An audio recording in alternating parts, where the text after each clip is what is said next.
Hola, ¿cómo están? ¿Están bien? ¿Todos bien? Aquí encerraditos seguimos con esta pandemia que está bastante difícil.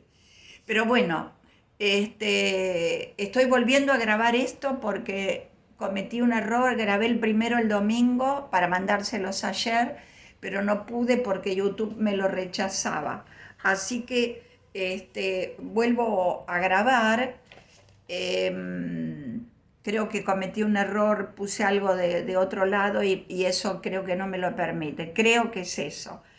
Bueno, lo que vamos a charlar hoy es sobre la radio. Creo que alguna vez hablamos algo, pero como el jueves se cumplen los 100 años de la radio, me interesó poder charlar de vuelta, ¿no?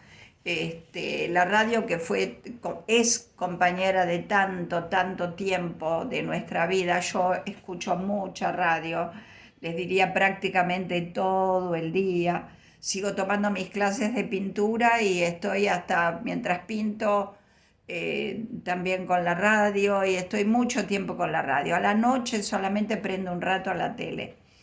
Este, bueno, yo lo que tengo de recuerdos de la radio, ustedes deben tener miles también. Me acuerdo así como primera instancia de Tarzán, de El hombre invisible, me acuerdo que sonaba la musiquita y salíamos todos corriendo que estábamos jugando para escuchar.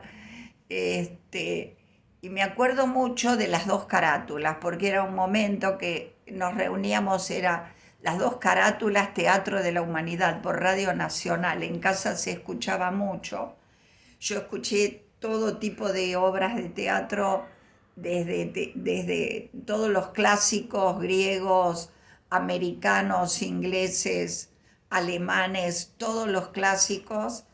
Este, y era maravilloso mientras en casa se planchaban los delantales. Tengo ese recuerdo para el lunes ir al colegio. Este, Se escuchaba ese programa. A mí me parece la radio realmente maravillosa, como la radio no hay. Bueno, y la radio se cumple los 100 años el jueves. Em, la crearon en la Argentina, estamos hablando, porque en el mundo, bueno, venimos de arrastrando. En 1906 en Estados Unidos para el día de Navidad hubo una transmisión, pero que tuviera que ver con lo cultural y que tuviera que ver también para el exterior. Argentina fue pionera, ¿sí? Y la primera, como muchos deben recordar, la primera transmisión que se hizo se realizó por Enrique Telémaco Susini, ¿se acuerdan? Miguel Mujica, César Guerrico, Luis Romero Carranza. Es bueno recordar a esta gente que hizo tanto por la radiofonía, ¿sí? Se efectuó esa primera transmisión desde el Teatro Coliseo, el que está en Marcelo T, entre Libertad y la 9 de julio, ¿sí? El viejo Teatro Coliseo, que era precioso. Este, Se hizo el 27 de agosto de 1920. Y 3 años más tarde, además de Radio Argentina, se llamó Radio Argentina la primera. Después operaban en el país Radio Universidad Nacional, Sudamericana y Cultura. La radio tuvo en la Argentina un sistema un tanto incoherente en los comienzos, porque no tenía un régimen, ¿sí? Un régimen por el Estado, o sea, era absolutamente como cada uno lo quería hacer. Pero las emisoras eran privadas y eso perjudicó al nuevo medio de comunicación. Esto lo dice Carrizo. ¿Se acuerdan de Carrizo? Don Antonio Carrizo, qué hombre tan maravilloso también, y hombre de la cultura, ¿sí? Bueno, les cuento además que la tecnología era sumamente rudimentaria al principio, eran solamente radio a galena, que era una piedra, la galena, que era buena transmisora del sonido. Entonces, con esta piedra se pudo transmitir, ¿sí? Después de Percival también se transmitió Aida, Iris, Rigoletto y Manon. Luego hubo audiciones improvisadas, en algunas de las cuales Susini pone su propia voz. Radio Argentina, ¿sí? Y broadcasting, ¿se acuerdan de la palabra broadcasting? Eran palabras que comenzaron a surgir con el inicio de la radio. El éter era otra palabra que comenzó a surgir con la radio, ¿sí? En los primeros años de la radio ofrecía de forma incipiente los géneros y formatos que después la iban a caracterizar. La gata quería saltar y estaba...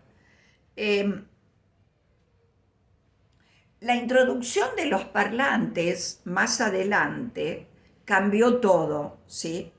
Y modificó sustancialmente las condiciones de la escucha, las condiciones, la forma de poder escuchar. Acá yo les muestro una foto con las distintas radios de la época.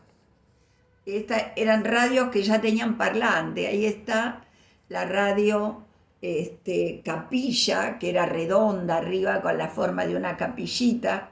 Tenía una tela donde estaba el parlante. Yo me acuerdo de mi abuelo sentadito al lado de la radio en una silla baja, comiendo algo, tomando un tecito y escuchando la radio. Eso es una imagen muy grabada porque era todos los días que hacía mi abuelo eso. Todos los santas tardes se sentaba ahí y escuchaba unos programas que él quería escuchar.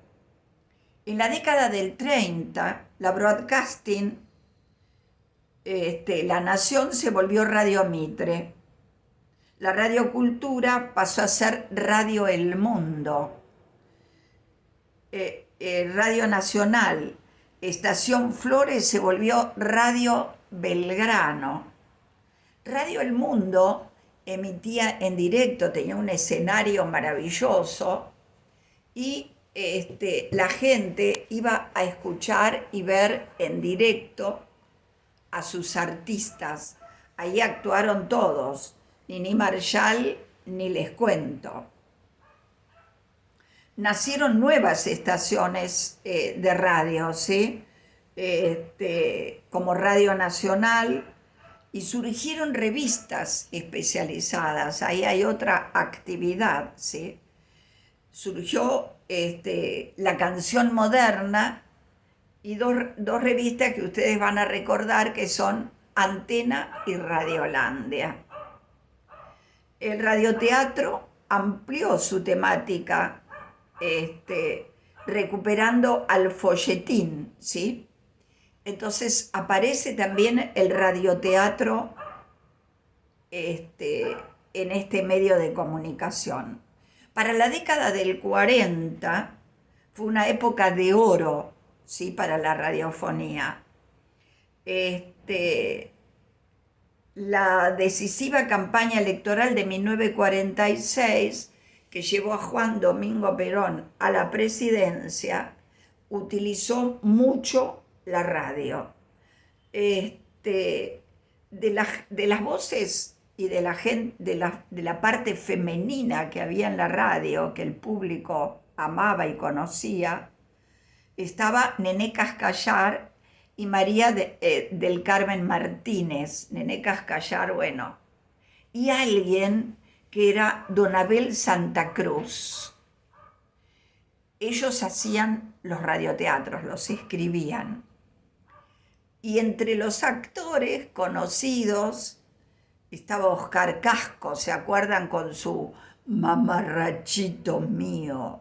Hilda Bernard, Susie Kent, Rosa Rosen, Jorge Salcedo, Julia Sandoval, Eduardo Rudi. Son nombrazos, son nombres que para los que ya somos medio grandecitos suenan. Y Eva Duarte, que también entró por los años 40. Más tarde fue la esposa de Perón. También se conocieron los programas de humor. En 1940 debuta Nini Marshall, la grandiosa, maravillosa Nini Marshall, ¿sí? Con su Catita y Cándida. Después en el 44 aparece Luis Sandrini, que presenta a Felipe, el personaje emblemático de Sandrini. Otros actores cómicos fueron Tincho Zavala, Pepe Arias, el dúo Bono Estriano, Juan Carlos Pinocho Mareco y Pepe Iglesias el Zorro. Estos eran. Después estaba Mordisquito, de Enrique Santos Discépolo, era Mordisquito. Tenía mucha empatía con el peronismo y era un personaje que hablaba sobre el peronismo. Y en la década del 50, que ya va a aparecer la televisión, nadie creía que la televisión iba a tener la fuerza que tuvo, porque todo el mundo decía, más que la radio, por favor. Aparecen los programas de deportes, ¿sí? Fioravanti era un personaje importante, y en esa época ya aparece en la radio una familia muy conocida y muy querida. A ver si ustedes se acuerdan que sonaba el teléfono y decía, sí, esta es la casa de los Pérez García.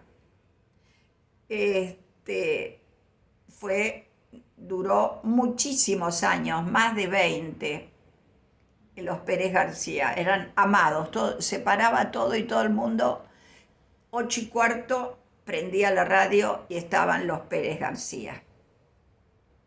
Había programas de folclore, programas de tango. Es más, antes de los Pérez García estaba el Glostora Tango Club, una cita con la juventud triunfadora, ¿no?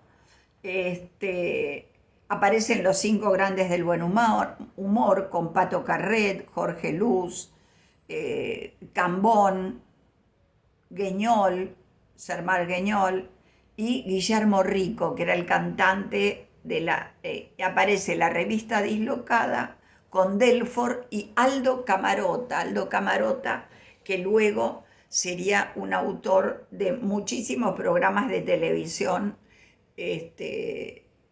cómicos, ¿no? Y Fioravanti, que aparece en Luis Elías Sojit. Son todos personajes que los que escuchaban la radio seguramente van a recordar. Bueno, y la radio también fue la transmisora de cuando subió la Revolución Libertadora. ¿Se acuerdan que Radio Colonia transmitía lo que acá no se podía escuchar? Aparecía en Radio Colonia todo aquello que acá no se podía escuchar porque no estaba permitido por la Revolución Libertadora. Alguien también muy querido fue Larrea. Personajes importantes. Acá también hay una foto de una radio, ¿sí? Una radio capilla, y acá hay personajes de la época, otra radio, y estos personajes de la época eran Ignacio Corsini, el que está arriba, y el de abajo, Justo Suárez, el torito de Matadero, y el cantante de tangos. esta radio también era muy, muy conocida en la época, más adelante, cuando termina la Radio Capilla, sí. Este, son momentos entrañables que guarda la radio y que permitió una cantidad de trabajo infernal, porque aparecieron más locutores, más periodistas, más personajes. Y hubo al principio obras como Chispazo de Tradición, que fue tan importante para la radiofonía, que les puedo asegurar que se paraba a Buenos Aires para escuchar. Tanto se paraba que las señoras no iban a las grandes tiendas a comprar en el horario de Chispazos de Tradición. Entonces las galerías ponían parlantes donde se podía seguir mientras compraban a Chispazos de Tradición, ¿sí? Entonces había cosas como el grito desgarrador de los unitarios, la voz de Oscar Casco susurrando es mamarrachito mío, la sirena de un barco que se alejaba o el galope de un caballo. Eso lo hacían los efectos especiales de Nicolás Catalán, que era un símbolo de sonido en la radio. Él se iba con su valijita de efectos especiales y ahí tenía arena, tenía cascos, tenía campanas, tenía sirenas, tenía de todo para hacer los pasos, para hacer todo lo que se les pudiera ocurrir. A ver, verdaderas multitudes esperaban en la puerta de Radio El Mundo, por ejemplo, a la salida de los artistas, ¿sí? La gente se agolpaba en esos lugares para ver a sus artistas queridos. Lo que yo les comentaba antes de Radio El Mundo duró 22 años, de 1940 a 1962, los Pérez García, ¿sí? El padre era Martín Zabalúa. La madre era Sara Prosperi, doña Clara. Y había larguísimas colas. Cuando muere el padre en la novela, no, de verdad, perdón, cuando muere el actor Martín Zabalúa, la gente se agolpaba para darle el pésame a doña Clara como su marido. O también hay anécdotas donde la gente, al escuchar que el villano había sido golpeado por el muchacho y dejado knockout, le llevaban a la radio regalos, ¿sí? Alfiler de corbatas, pollo, gallinas, de todo en los pueblos. La radio siempre fue maravillosa, ¿sí? En 1935, después de la llegada del cine sonoro, cuando los dueños ingleses de Editorial Haines, impresora del matutino El Mundo, construyeron a imagen y semejanza de la BBC de Londres a Radio El Mundo, ya la influencia de la radio sobre la vida cotidiana era enorme.